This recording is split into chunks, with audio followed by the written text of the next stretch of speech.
aneh kepada apa yang tidak berat. Bukankah ahli fikih menjadikan hadis ini sebagai suatu kaidah dan kaidah kehati-hatian?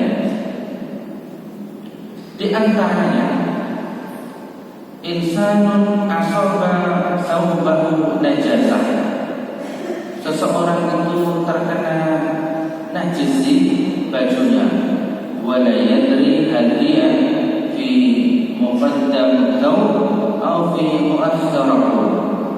Dia itu ragu-ragu apakah yang kena itu bagian depan atau bagian belakang. Misal, in ghasala al-muqaddam sara indahu raibah li ihtimali an takuna fi mu'akhkhar thawb. Kalau dia itu mencuci bagian depannya saja dan tidak mencuci belakangnya, menjadikan dia ragu-ragu. Fa inna ghasla al-mu'akhkhar sara indahu raibatan li ihtimali an takuna fi muqaddam thawb.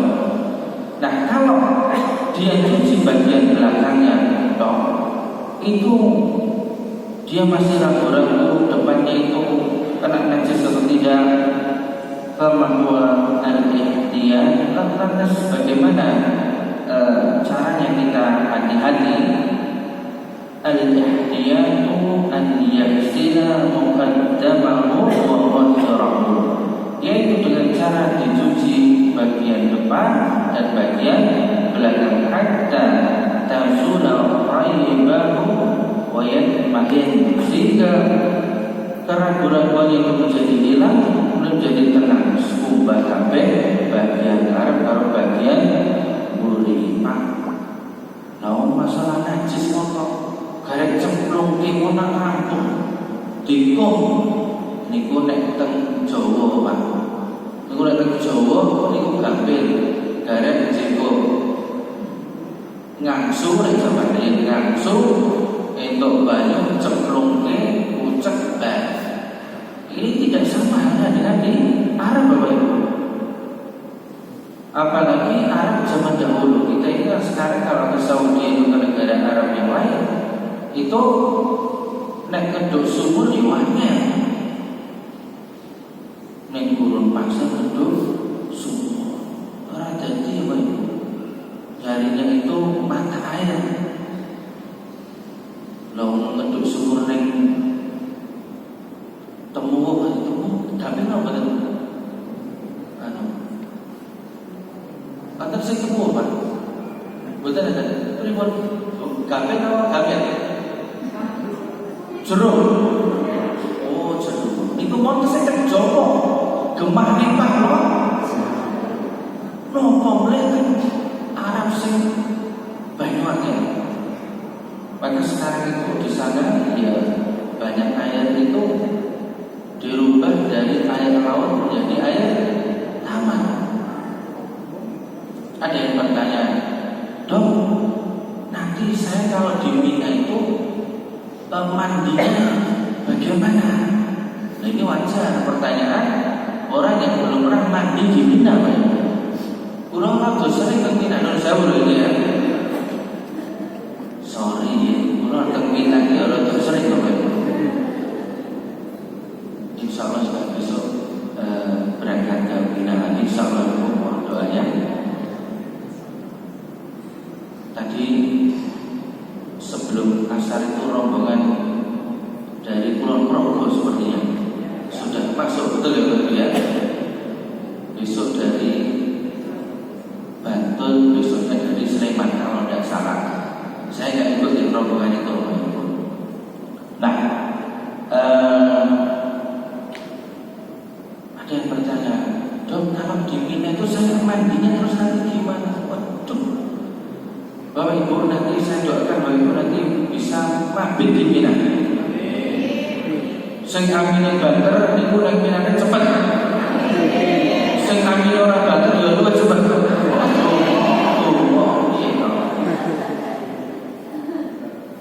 Jadi di Mina itu banyune itu wanis boten mau panas nih, panas. Misalnya, wah sore-sore main seger, arep tak adus lonjong panas. Kenapa kok panas? Yo air ning Mina di boten enten sumure lho Pak.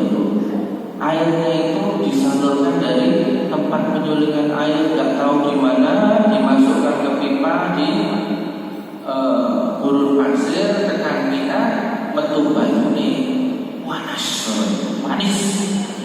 Jadi makanya kalau mau mandi itu, yo jam 2 bengi, jam 3 bengi ya kita rada adem nih konan. Niki boten do sempat terus paling nanti Bapak Ibu nek jenengan di Mina. Amin ya rabbal alamin. Itu aduse pakai air mineral merek orang itu Aqua ya, ora ono ning kono. Itu kemudian di kebiur dewe ya. Sesuk meneh. Ini lanjut di sini. Jangan dibayangkan air itu mudah, susah kalau dulu. Maka di sini karena pembuluh dan memang yang namanya najis itu yang ketika diresiki najis. Baik, lanjut. Ini dalam salah satu contoh. Minha contoh yang lain. Lau syakal insanu fi salatihi hal sara rak'atain aw thalatha rak'atin walam yatarajjah indahu syai' fahuna in akhadha bi rak'atain sara indahu raibah fala'allahu naqsun. Kalau seseorang itu dia dalam sholatnya itu ragu-ragu apakah 2 rakaat ataukah 3 rakaat. Kalau dia ngambil itu 3 rakaat itu nanti kayak dia ngomong loro, telu loro. Kalau dia nggak yakin maka dia ngambil yang 2 untuk menghindari ragu-ragu. Sudah kita ambil yang 2, nanti tambah 1 lagi, tambah 1 lagi. Intinya adalah kita mengambil yang membuat kita itu yakin. Tapi ada kasus yang lain demikian, Bapak Ibu yang saya cintai rahimahullah. Bapak Ibu pernah sesudah wudu itu kemudian wetenge tidak enak, kemudian ngerasa iki wis mau metu urung ya. Mau iki ngene wetenge ora enak, krius-krius. Pernah ya Ibu ya? Yang yakin itu kentutnya atau wudunya. Tadi yakin wudu atau tidak? Misalkan sesudah wudu kemudian kerasa pengen terus ujung betul mereka mulai. Wudunya itu yakin atau tidak? Yakin tidak wudunya?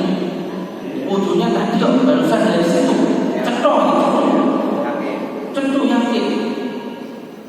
Wong isih terus bareng anu nih. Rambutnya isih terus pisang. Yakin tadi jelas wudu. Wudunya yakin. Oke? Kemudian kentutnya yakin atau tidak? Tidak yakin. Ini mau metu mau urai. Maka kaidahnya adalah ya wis untuk kentut. Dan dalam hal ini beda. Dalam hal ini sing yakin kuwi wudune, sing ragu-ragu kuwi kentute. Kita tinggalkan yang ragu-ragu, kita menuju kepada yang yakin. Yang kayak gini nih susah kalau di Masjidil Haram Bapak Ibu. Ini untuk orang padahal wis ora ngarep Ka'bah Bapak Ibu.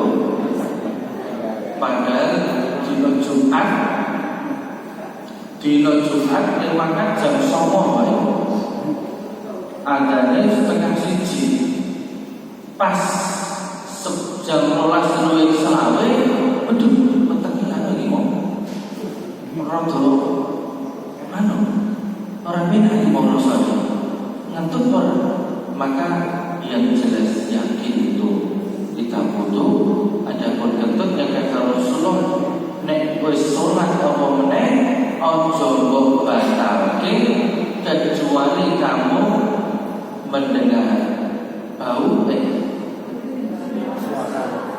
mendengar suara atau mencium wis bau cetha itu sholat dok dadar wah ya bener dong mau sarapannya neng warung dok dadar dong pokoknya dok bosok kita kembali ke hadis kita dia. Jadi yang ragu-ragu itu ditinggal karena setan itu memasukkan kepada kita ke raguan. Wudhunya batal atau wudhu kembali kepada yang yakin saya tadi sudah wudhu. Kemudian kata Rasulullah Muhammad sallallahu alaihi wasallam, "Fa in sidqa tumanninatun." Wa hadha wajhu syahid min hadzal hadits di hadzal bab. Ini adalah tujuan beliau menulis menampilkan hadis ini dimasukkan dalam bab jujur, yaitu kata Nabi Sallallahu Alaihi Wasallam, dan maka sesungguhnya kejujuran itu akan mendatangkan ketenangan. Fasidqu tuma'ninatun la yandamu sahibahu abadan. Kalau seseorang itu dia berkata dengan jujur, maka dia tidak akan mendatangkan an-nadam, yaitu penyesalan selama-lamanya. Wala yaqulu laitani wa laita. Dia tidak akan mengatakan duh seandainya jane mau aku ngomong kaya ngono. Itu tidak akan datang kepada orang-orang yang berkata dengan jujur. Li'anna sidqa munajjatun was-sadiquna yunajjihimullahu bisidqihim. Oleh karena orang-orang yang dia berkata jujur dan senantiasa berusaha untuk jujur, maka Allah Subhanahu wa ta'ala yang akan menyelamatkan dia. Wa tajidu as-sadiqa daiman mutma'innan. Maka Anda akan mendapati bahwa orang-orang yang senantiasa berkata jujur itu akan mendapatkan ketenangan. Di kesempatan yang lalu kita mendapati bahwa di antara definisi dari jujur yaitu menyampaikan sesuai dengan kenyataan, menyampaikan sesuai dengan apa yang ada di dalam hatinya.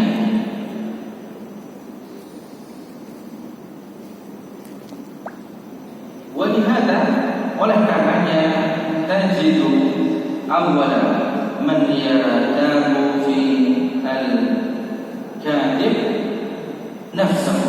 Maka kita akan mendapati sesungguhnya orang-orang itu atau seseorang kalau dia berdusta, maka sesungguhnya yang akan merasa ragu-ragu, was-was atau merasa was-was sesungguhnya dari dirinya sendiri. Seseorang itu kalau berkata sesuatu yang dusta, maka hatinya itu penuh dengan was-was. Makanya kita mendapati kaidah umum di masyarakat yang namanya dusta itu harus ditutupi dengan kedustaan berikutnya. Itu yang benar. Makanya Rasulullah SAW mengatakan innal kadhiba yahdi ilal fujur wa innal fujura yahdi ilal nar. Bahwa yang namanya kedustaan itu akan menuntun pelakunya kepada keburukan, yang kalau dia itu terbiasa dengan kebohongan maka akan menuntun pelakunya kepada siksaan api neraka. Ini adalah yang kita katakan kemarin disebut dengan haditsul wa'id atau hadis ancaman. Ini tidak berarti bahwa seseorang yang dia itu pernah melakukan kebohongan atau beberapa kali bohong itu otomatis masuk ke dalam neraka. Tidak demikian. Akan tetapi pelakunya diancam dengan siksa neraka. Ini tidak memastikan seseorang itu ngampus besok mesti di neraka. Tidak bisa dipastikan. Oleh karena dengan taubat, dengan ampunan Allah Subhanahu wa taala, dia bisa selamat dari ancaman neraka. Bapak Ibu yang saya cintai rahimakumullah, demikian pula tajid al-munafiqina mathalan yuhallifuna billahi ma qalu walakinnahum fi raibatin. Orang-orang munafik di zaman Nabi Muhammad SAW, didapati mereka itu senantiasa kalau mereka ngomong, mereka selalu akan mengatakan demi Allah, demi Allah. Kenapa? Oleh karena mereka itu sudah terbiasa mengucapkan apa-apa yang tidak sama dengan apa yang ada dalam hatinya, atau dia terbiasa membohongi dirinya yang sakjane ngerti digawe orang ngerti, yang sakjane orang iman dia harus mengucapkan perkataan-perkataan sing saja itu iman dan Islam, padahal tidak demikian. Untuk menutupi semuanya itu dia mengelabuinya dengan demi Allah, demi Allah. Nah, ini makanya kita itu sebenarnya ya tidak dianjurkan untuk sedikit-sedikit demi Allah, ini tidak dianjurkan demikian. Dan tak anggap yang ngono, biasanya itu nek dodolan niki duren niku demi Allah mesti sepet. Ngene pada dodol duren itu akan itu mulai delok dodol duren harus duduk-duduk wonten terus duduk-duduk niki anu dagingnya kandil pun betul apa pandel tipis ke kelopakan mawon. Terus iki lagi diplatok enggak Mas, ngelek. Makanya luar biasa ada yang jual durian itu dibuka dulu, dicicipi orang manis, kau ditukar oleh luar biasa. Ternyata setelah ditukar jebule tetap dibuka digawe es durian. Jadi kembali ke hadis ini ya Bapak Ibu, tetap orang rugi dan pintar kan betul.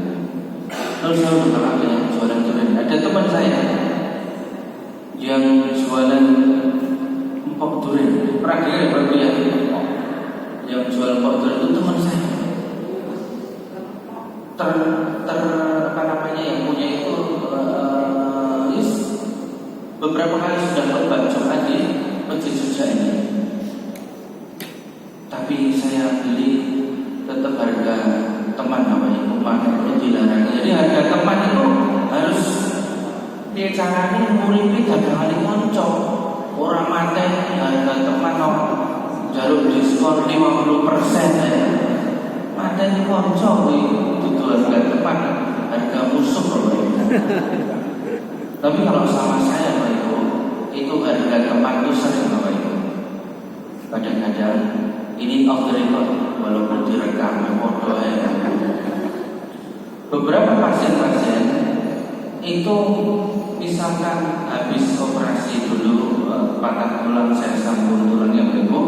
Kalau anak-anak itu kadang-kadang itu tak takon wis sunat atau belum nih.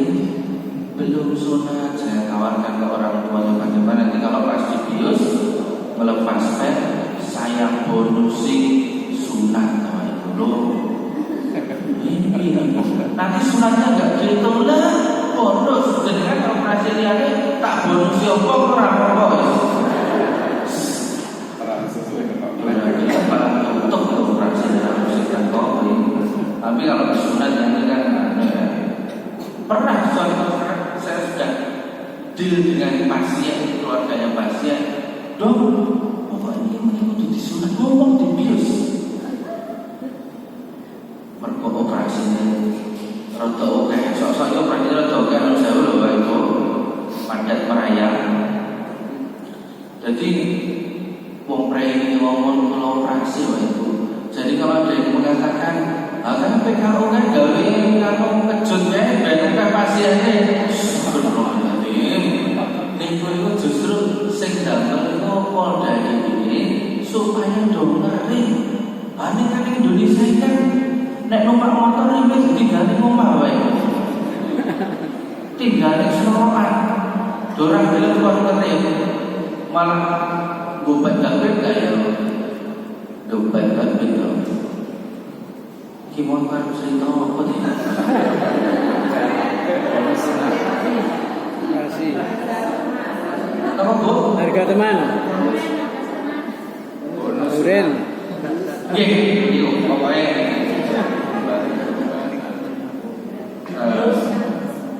terus niki pun aja maghrib kita baca hadis yang kedua ini untuk menutup sesi ini. Tenang kali kita mau ganti kok ini sekarang kejut mau jadi aku terkejut dengan apa itu. Bios itu sunat orang ini. Nanti Mas Toro kalau di bios kita sunat juga nanti. Nah kedua.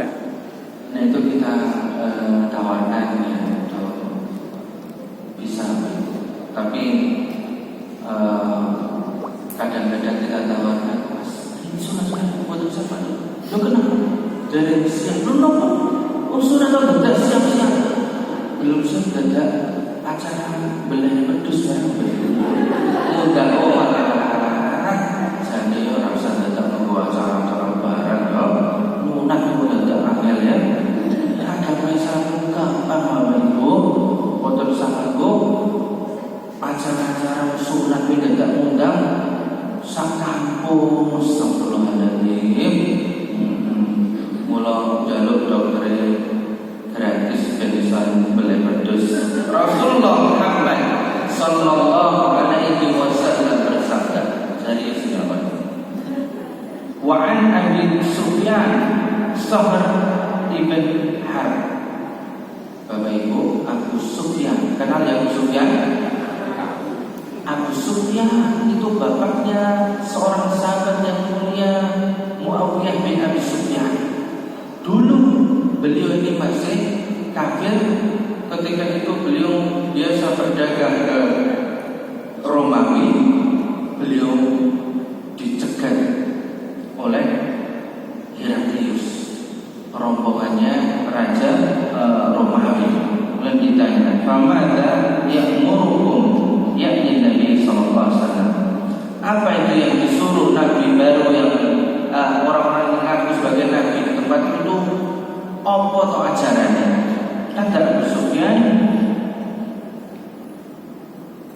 "U'budullaha wahdahu la syarika lah wa la tusyriku bihi syai'an."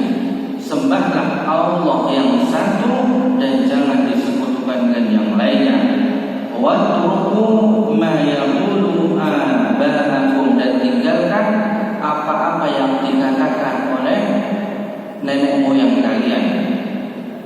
Wa ya'muruna bis shalah, dan memerintahkan kami untuk menegakkan salat, wasidqa wal afaf, dan senantiasa berkata jujur dan memiliki perilaku untuk lemah lembut, wasillah, dan juga menyambung silaturahim. Ini dulu Abu Sufyan itu ketika masih kafir, kemudian ditanya oleh Heraklius Raja Romawi, karena dia itu yang paling dekat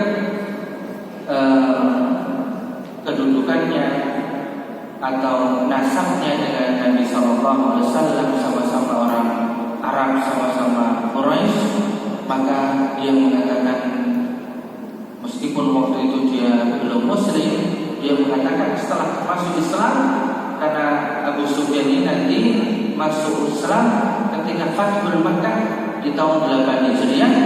Dia mengatakan, dulu saya pernah ditanya oleh Heraklius, apa ajaran itu orang yang akan menjadi nabi di tempatmu? Di antaranya beliau mengatakan, orang tersebut menyuruh kami untuk berkata jujur. Bapak Ibu yang saya cintai rahimahullah, demikianlah pesan dari Nabi Muhammad SAW kepada kita untuk sebisa mungkin kita mengungkapkan apa-apa yang menjadi kenyataan, dan jangan kita menyampaikan apa-apa yang tidak sesuai dengan kenyataan, oleh karena tanggung jawabnya itu besar dan akan menghasilkan was-was di dalam hati kita. Adapun jujur itu mendatangkan ketenangan. Nek ditakoni ora ngerti orang ngerti, nek orang duwe yo orang duwe. Karena kalau kita itu contoh ditakoni Pak, jalan ini kemana? Munggah terus di Mas Ketok ini munggah terus. Munggah terus. Ini sangat disik kita apalagi masalah agama. Lebih baik kita itu kalau masalah agama itu paling ringan kalau kita itu nakal itu menukil perkataan Imam Ahmad, mengatakan perkataan dari Imam Fulan itu luwih slamet mbangane gawe-gawe dhewe yang belum ada sebelumnya. Wabillahi taufiq wal hidayah. Assalamualaikum warahmatullahi wabarakatuh. Jazakumullah khairan katsiran apa yang telah disampaikan oleh Dr. Ustaz Arif Udin. Menuju ke penghujung acara, yaitu penutupan, mari kita tutup dengan baca doa kafaratul majlis. Subhanallahumma wa bihamdika asyhadu an la ilaha illa anta astaghfiruka wa atubu ilaik. Wallahumma fi ila muhtari aqulu qawli hadza wa astaghfirullah li wa lakum. Wassalamu